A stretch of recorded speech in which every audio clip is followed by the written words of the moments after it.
Tiny drops of water make a mighty ocean, but a myriad of communities is what makes a united Sri Lanka. A very good evening to all our viewers and welcome. This is The Lost and Forgotten on TV1.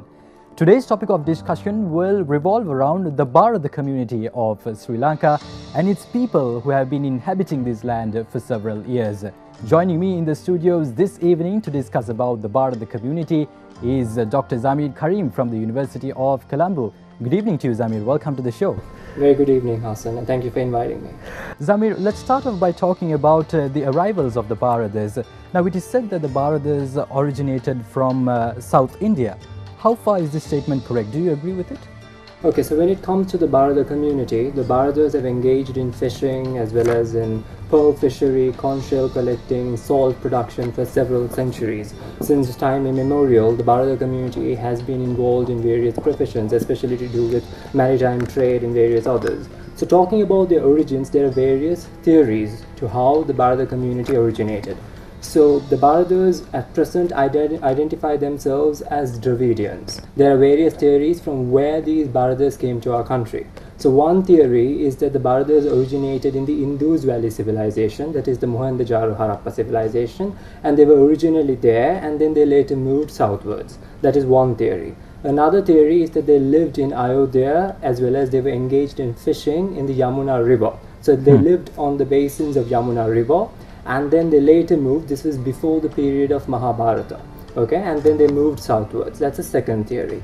Likewise, there was a Sri Lankan Legislative Council member, he was an author, and he was a civil servant called Simon Chetty, and in his writings, this is in the 1840s, so he says that the Bharathas are in fact descendants of a Kuruva casteman, that is a person belonging to the basket weaving caste, had a clandestine affair with a lady belonging to the merchant caste, that is the Chetty caste, and their descendants are believed to be the Bharathas. Now there is another theory that the Bharathas are descendants of Varuna, god Varuna, who is the god of the seas and oceans. And likewise there is another theory which is based on the fact that Bharathas are descendants of a Brahmin who had married a Sudra woman, and the children they sired are believed to be the ancestors of the Bharathas, according to a person named Henry Thomas Colebrook, who was the president of the Royal Asiatic Society. He was an English-British Orientalist. So there are various theories on where they originated from. As a historian, based on the historical evidence, which one is the most accurate? The Bharathas are, based on their physiognomy, you could say they are of Dravidian stock. So it is believed that even the Dravidians had lived in the Indus Valley civilization before they moved southwards. Even Professor Paranavitana has mentioned about it. So they may have lived in the Indus Valley, and later, after the downfall of the civilization, these Dravidians could have moved southwards. Based on the book Historia Ecclesiastica, so which was published in 1735. So according to this book, the biblical Paveim is believed to have been the place where these Bharathas had lived. So biblical Pavel was the place from where King Solomon, who built the very first temple in Jerusalem, he got his gold from biblical Pavel, and the gold was used as ornamentation to adorn his temple. So it is believed that the Pauravas lived in those areas as well. In biblical Pavel is believed to have been the place where the Bharathas or the Pauravas had lived. Now this has been a theory which has also been supported by various others. Like Edgar Thurston has also mentioned that the Bharathas hail from this biblical Paveim. But according to historians, biblical Paveim is supposed to be somewhere in Arabia or southern Arabia, from where King Solomon got his gold. So there are various theories on how the community originated. But though we identify the community as Bharathas, the Bharathas come from the Tamil word Parava, right? So they are also... What does the word Parava mean? Okay, so there are various meanings to the word. So the most common understanding of a historian would be that the Tamil word Paravai, now Paravai you write Ra in Tamil in two forms. You have the Chinna Ra and the Periya Ra, right? So when you write it with a Sinna Ra, Paravai means sea or ocean. Okay, so dwellers of the ocean, that is what it means. So Paravai means ocean, and as they lived along the coast, mainly on the Coromandel coast, Cape Cameron, which is now Kanyakumari, and Thoothukudi, which is Thoothukudi now, as well as along the coast of present-day Kerala. So that's from Thiruvananthapuram and the entire coast, Gulf of Mannar, and those are the areas where the Bharathas had lived since time immemorial. And then after they had settled in the southern part of India, what happened was during the Pandyan period. Now Pandyan reign lasted from the 6th up until the 10th century, and then again there was another later Pandyan period, 13th, 14th centuries. So during those periods, the Bharathas are believed to have held important positions. They were minor royals, they were aristocrats, they're supposed to have been ferocious warriors, they were chieftains, they had their own military regiments. There was a Paravar Pade means the battalion or the troops of the Parava people. So they held important positions during the Pandyan kingdom, and they were rulers of vassal states. So they didn't have absolute control over the kingdoms, but they ruled states which were under the suzerainty of the Pandyans. Let's talk about the arrival of the Bharatha community to Sri Lanka. Now, certain records suggest that the first arrivals of the Bharathas were recorded between the 12th and the 15th century. Do you agree with this statement, or is there any other historical evidence to suggest otherwise? Okay, so what happened was, as they lived along the coast, and they were considered to be a fisher folk, so they were engaged in lowly professions like fishing, and engaged in conch shell harvesting, pearl, oysters and conch shells and various other, and salt production. So they were considered as part of the lower caste in India. So what happened was, during various Mughal invasions, so when the Mughals conquered parts of Tamil Nadu as well as Kerala and Andhra Pradesh and all those areas, Karnataka, what happened was those Parava people who had settled along the coast, and they were in control of the pearl fisheries and stuff. So some of them started moving to Sri Lanka and started settling along the eastern coast, as well along the coast of our country in the maritime provinces, especially in the littoral villages. Many of them settled in the Gulf of Mannar. So Thale Mannar as well as the Mannar region was in fact the stronghold of the Bharatha people. Did they engage in pearl fishing in Sri Lankan waters as well? In pearl fishing, because pearl fishing was one of the biggest sources of income for the Bharathas. The Bharatha women are supposed to have worn their jewelry were made of pearls. And then what happened was, the Mughals wanted to take control over their trade, the trade of pearl.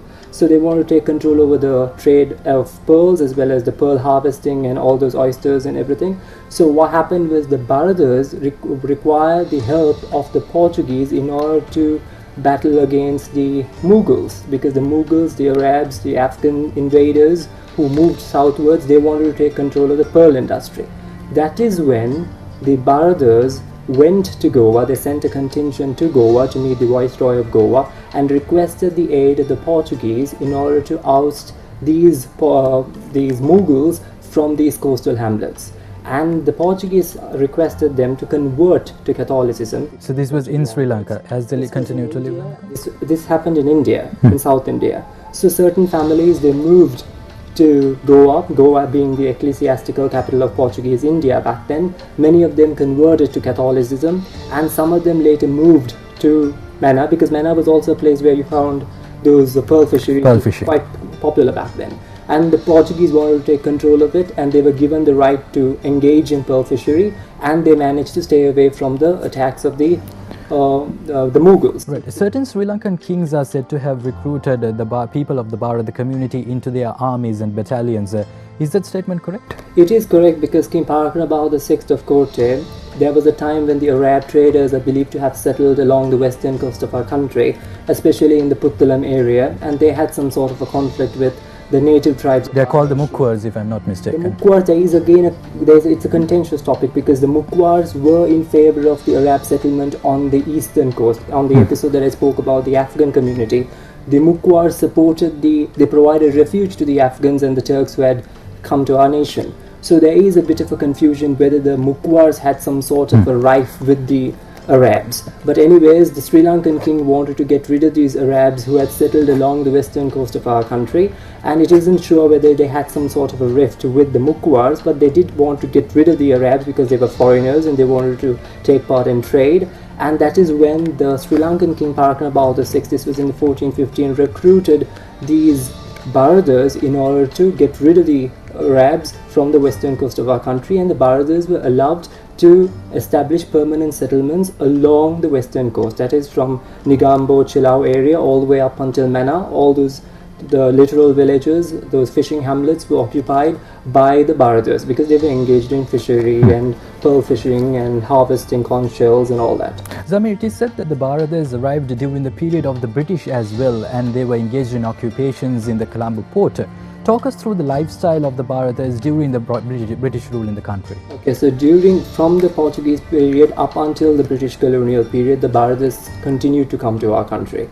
So the Bharathas who came during the Portuguese period in 1537, that is when most of the Bharathas converted to Catholicism. And likewise in 1542, 1545, that period, because there were many Jesuit priests who came to our country. And there was Reverend Francis Xavier who came to our nation, and during that period there were many Bharathas who were referred to as Paravas back then, who converted to Catholicism. So there were around 20,000, 30,000 Bharathas who converted. And because Bharathas were considered to be the lowly caste back then, so they were Tamil-speaking, low-caste fisher folk who lived in our country. So they were not really accepted by other Tamil-speaking communities of our nation because they belonged to various other castes that were considered to be of superior status, because there was this very clear stratification of society based on caste system back then. And later what happened when the Dutch took control over the maritime provinces of our country as well as certain parts of India, they established these cotton mills and various factories. And the Bharathas started working in these factories. And then from India they started moving to Ceylon again because the Dutch also established plantations and all these factories in our country. And then during the British colonial period, most of these Bharathas came from a place called Tuticorin, which is Thoothukudi. Present-day Thoothukudi in Tamil Nadu. So they came from this particular place and settled in our country. There were quite a few families who settled. They established various businesses. Now, as their ancestors were fisher folk who were engaged in fishing, they were involved in the dry fish import as well as clothes, textile industries. Many of them were into arak renting and all that back then. And many of them settled along the western coast of our country, mainly in Negombo. So you can divide the Bharatha community into two: the Bharathas who settled in Negombo as well as the Bharathas who settled in Colombo. Right. So in Colombo they mainly settled in the fort area, in Petta area, because they had all their businesses in Main Street, the first cross street, second cross streets. Those were the areas where they settled, established their businesses, and they prospered. They became a mercantile. Yeah, but when were they recognized as a community? Okay, so in Sri Lanka, they were not considered a separate community up until 2001.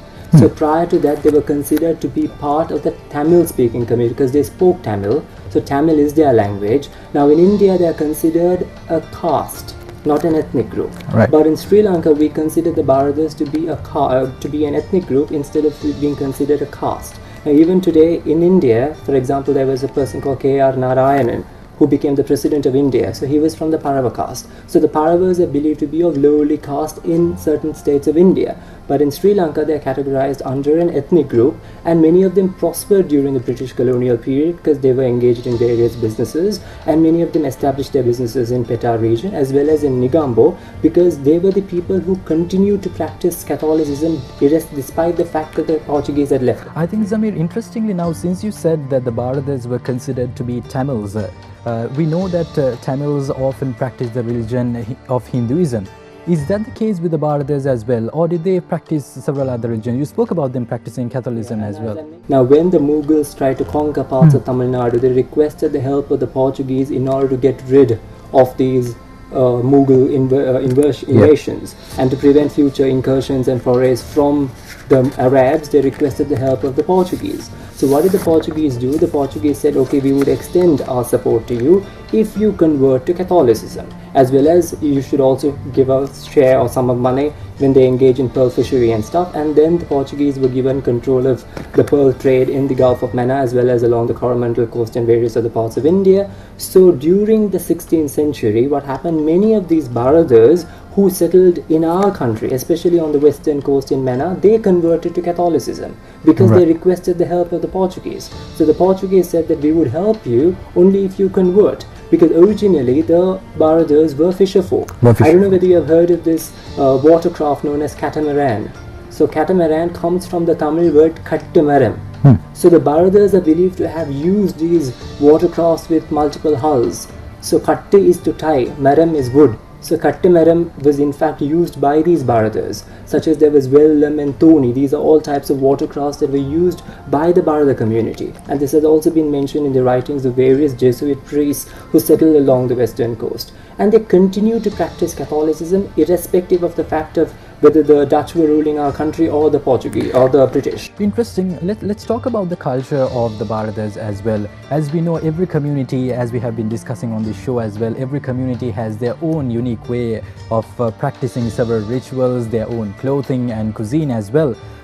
Would you be able to talk us through the cultural aspects of the Bharatha community in terms of their clothing and the food? In terms of the Bharatha community, when they converted to Catholicism, what happened? They took up Catholic names. So when you talk about Bharathas, you'll not find Bharathas bearing Tamil names. Like in India or in Kerala, you won't find. There were some Bharathas who converted to Islam as well, and they became the Lebbes in Kerala, and they later moved to Ceylon as well. So the Lebbe community is also believed to be of this Parava ancestry. Of Bharatha origin. Yeah, so they were originally Hindus who had converted to Islam during various periods of Mughal rule.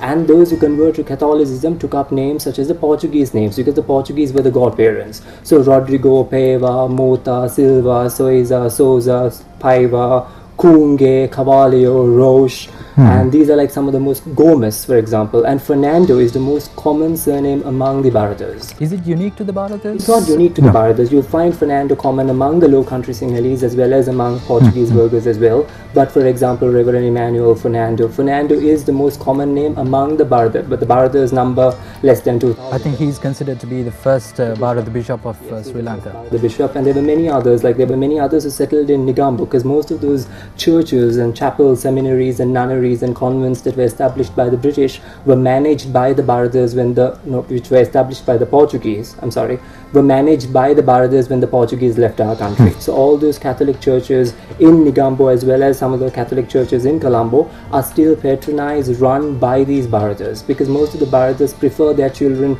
joining seminaries and nunneries and leading a life in the path of God.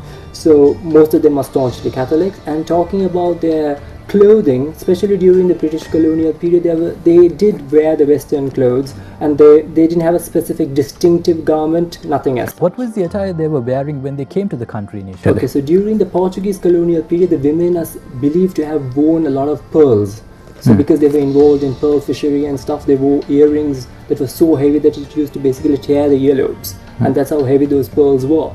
So because they were involved in conch shell and pearl fishery and oyster harvesting and all that, they wore a lot of pearls. There is no mention of what else did they wear, but they did practice some of the Hindu traditions as well, because they still wear the Tali Kodi. Tali Kodi is like the Mangala Sutra which the South Indians wear, and even those who settled in Sri Lanka, the Bharathas, they wear the Tali, as well as they have various Tali, like just like how the Indians have the Tali, the main pendant. So likewise the Bharathas have it as well. In terms of the cuisine, even the cuisine has been influenced heavily by those Portuguese who settled in our country. Unlike their ancestors who were Hindus, the Bharathas of present day, as well as those who converted, they consume pork. So they, instead of using vinegar, they use a lot of toddy in preparation of their pork dishes as well. They have their own moju, pickle and various other delicacies. The difference is that because the Bharathas were fisher folk, they use a lot of dry fish. So a lot of dry fish, a lot of prawns, a lot of seafood is employed in their cuisine, and they have the profeji and various other sweets as well. They add a lot of cashew nuts, quite very similar to the Portuguese cuisine. And then with a bit of a Sri Lankan and Indian touch as well, and South Indian cuisine, they use a lot of dry fish and seafood, as I mentioned. Zameer, on multiple occasions you rightly pointed out that the Bharatha community was involved in pearl fishing, and there were traders as well. Now I think that begs the question, did they involve in the export of Sri Lankan pearls? They were involved in export of Sri Lankan pearls to those Indian Nawabs and Maharajas. So this was prior to the advent of the Portuguese. So when the Portuguese arrived, they traded with the Portuguese, and when the Dutch arrived in our country, they traded with the Dutch. And then later when the Dutch established factories and stuff, many of them joined. During the British colonial period, the Bharathas, because they were involved in trade, and now they had, by the time the British had arrived, during the early years of the British colonial rule, the Paivas, the Roche, the Cavallos, the Motas, the Rodrigos, they established businesses in the Fort Petah area. So they became an affluent community, an influential community, and they became part of this upper stratum that was during the British colonial era. So then, from being a lowly caste, they became an important community, an indispensable community in our country. I think that brings us to the next question. Has the Bharatha community produced personalities in any sphere in the country? The Bharathas have in fact stamped their identity in almost every sphere. So when we talk about the Bharathas, earlier I mentioned about Reverend Emmanuel Fernando, so he became the first Bharatha bishop.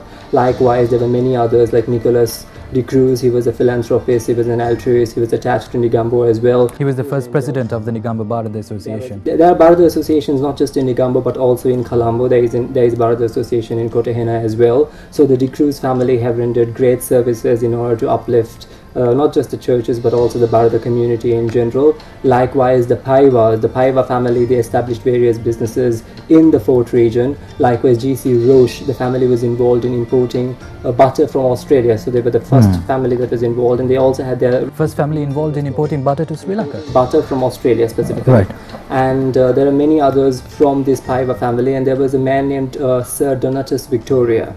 And Sir Donatus Victoria was in fact knighted, and he was also a politician, member of the Legislative Council. And there was John Rodrigo, who served as mayor of Negombo. Likewise, the Mothas established various factories, confectionery stores in our country. The Rodrigos, likewise the Cavallios, Christian Gomez, they established chapels, Jesuit residences and all that. And there was this IXFX Pereira and Sons. Now they established their companies. Their stores were in Peta in First Cross Street, and their son Chevalier Pereira was made Diwan Bahadur by the Viceroy of India. So many of them did involve in businesses. Some of them even became doctors, proctors, lawyers, engineers, teachers, principals. Many of them ran those seminaries and nunneries and convents along the western coast of our country. And there is this lady who's believed to be a descendant of Sir Donatus Victoria. So Mano Paiva is in fact a designer of couture clothes in our country. So there are many Bharathas who have in fact established themselves in almost every field in Sri Lanka. Based on statistics that have been released over the years, how do you see the Bharatha population in the country? Has it increased, decreased, or remained the same? Okay, so what happened was when Sri Lanka gained independence in 1948 and when the Sinhala-only Act was passed, what happened, many of the Bharathas, they didn't move not because they didn't know Sinhalese, because the Bharatha community is one of the communities that became Sinhalized over the course of time. So those who live in Negombo, the Bharathas, they converse in Sinhala. Most of them converse in Sinhala as well as in English. So many of them have in fact forgotten. Just a brief interruption, did they have their own language as well?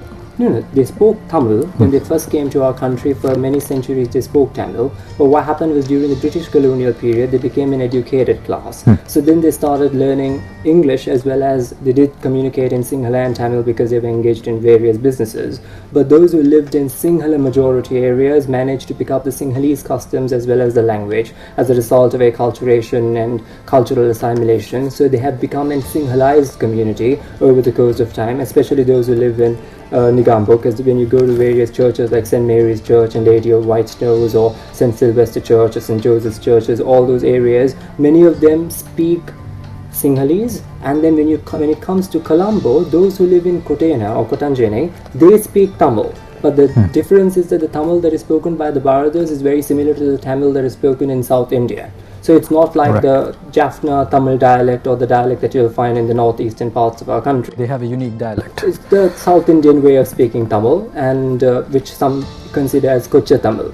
So instead of speaking the Sri Lankan northeastern part, the dialect, they have their own dialect, which is more like the... Are they the only community who speaks the South Indian dialect of Tamil? Plantation workers, the indentured labourers who were brought to our country during the British colonial period to work in the plantations in the estates, even they do speak Indian Tamil. Likewise, the Bharathas speak Indian Tamil. But many of them, because in Colombo you have Bharathas who live in Kotahena area, likewise you have Bharathas who live in various other places like Colombo 3 and in Bamlapitia and Balawata and all those parts. So are the Bharathas only in Colombo at present, or can they be found in other parts of the country as well? Mainly in Colombo as well as in Negombo. So in Colombo you have the places where you will find the churches. For example, St. Anthony's Church or St. Lucia's Church. When you go to Kotahena area, so most of these churches are Catholic churches. So wherever you find Catholic churches, you'll find the Bharatha community, especially in Colombo, right, as well as in Negombo, because they are the ones who are involved in running these churches and seminaries and nunneries and stuff.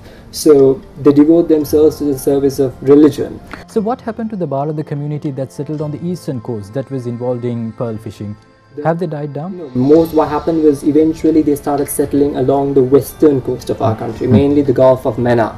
And certain families lived in Jaffna, but later what happened during the period of Arya Chakravarti dynasty and Sankili II and various periods, they started moving southwards and started settling mainly in the Mannar area. In terms of their population, they were recognized as a separate, as distinct community only in 2001. So prior to that, any of Sri Lanka's statistics or enumeration hasn't identified them as a separate community. So up until 2001, there might have been, according to records, there were around 2,200 Bharathas in our country. But as of the recent statistics, which was carried out in 2012, there was only 1,688 Bharathas in our nation. So the Bharatha population has slumped, and I wouldn't say that. Why is it? The population has decreased. It's because many of them have now become part of the Sinhala community as well as part of the Tamil community. So distinguishing them from the rest of the population is difficult. And also because of the fact that their surnames Kunge, Punge and Dabrera and Pereiras and Silvas and Sozas and Fernandos are very common surnames in our country. Pereiras and all that. So it's very difficult to distinguish them because their culture-wise, they're not really different to that of the rest of the population. So they have assimilated well into various other communities, and also because of intermarriages over the course of time, they have become inseparable from other communities of our country. Zameer, speaking about the recognition of communities, we know that whenever statistics and census are carried out, several minority communities have been grouped as others. But fortunately enough, we see that the Bharatha community has been given some form of recognition. Why do you think, what made the Bharatha community special in Sri Lanka? As I mentioned earlier, the recognition came only in 2001. So they requested the government to recognize them as at least a separate community under the whole umbrella term of other. Right? So when it comes to like the statistics prior to 2001, they were categorized under the Sinhala community or the Tamil community, because no one really knew that there was a community called the Bharathas. Because in India, what happens is the Bharathas come under the whole Tamil ethnic group. So if you consider as an ethnic group, they are Tamils, but in terms of their caste, they are Paravas. But in Sri Lanka, we consider Bharathas or the Paravas as an ethnic group. So they were categorized as an ethnic group in 2001. So in India and stuff, you have Lebbes, you have Bharathas who had converted to Islam and they settled in our country and they became part of the coastal Moor community. But now we do not have a distinction between the Sri Lankan Moors and the coastal Moors, because back then we had Ceylon Moors and Indian Moors. Indian Moors were the coastal Moors. So this could be a reason as to why the Bharatha community is believed to have declined over the years, simply because they have blended with other communities. Would it be correct to say that? It would be correct, because they did not have like a very distinct culture that they wanted to follow. Or yes, they ran all these churches and stuff, yes, but they never considered themselves a separate community back then. They did have their organizations and various associations were run by them. But because they spoke Tamil at home, there is a language attrition as well. Now, no, the most of the Bharathas do not speak Tamil. Those who live in Nigambo and those who live in Bamlapitiya. So what do they speak now? Speak Sinhala and English. But those who live in Kotena or Kotanjene, they still speak Tamil. And they knew those who live in Nigambo as well, they do know certain terms and stuff in Tamil, but most of them do communicate in Sinhala as well as in English. So because of the language attrition and because of the fact that back then the British categorized them as part of the Tamil community because they spoke Tamil language and their ancestors hailed from Prasande, Tamil Nadu, which was then part of the Madras Presidency, as well as from Trivandrum all the way down to Cape Cameron, and then from various Coromandel coast and all those areas. So those were part of South India. So the British identified them as Tamils and as Malabaris back then. So Zameer, as always, I think before we wrap today's segment of The Lost and Forgotten, do you think that the Bharatha community is at a threat of becoming extinct?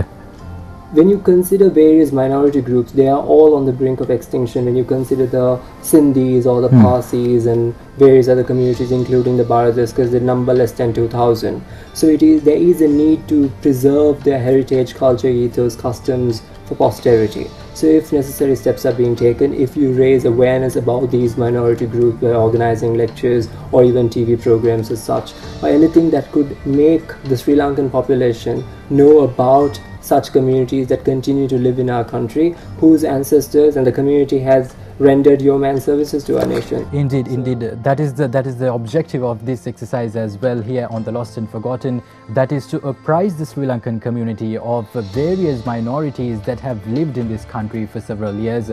Thank you very much, Dr. Zameer, for sharing your thoughts on the Bharatha community of Sri Lanka. With that, we wrap tonight's edition of The Lost and Forgotten. Have yourselves a great week ahead. Take care, stay safe, and God bless.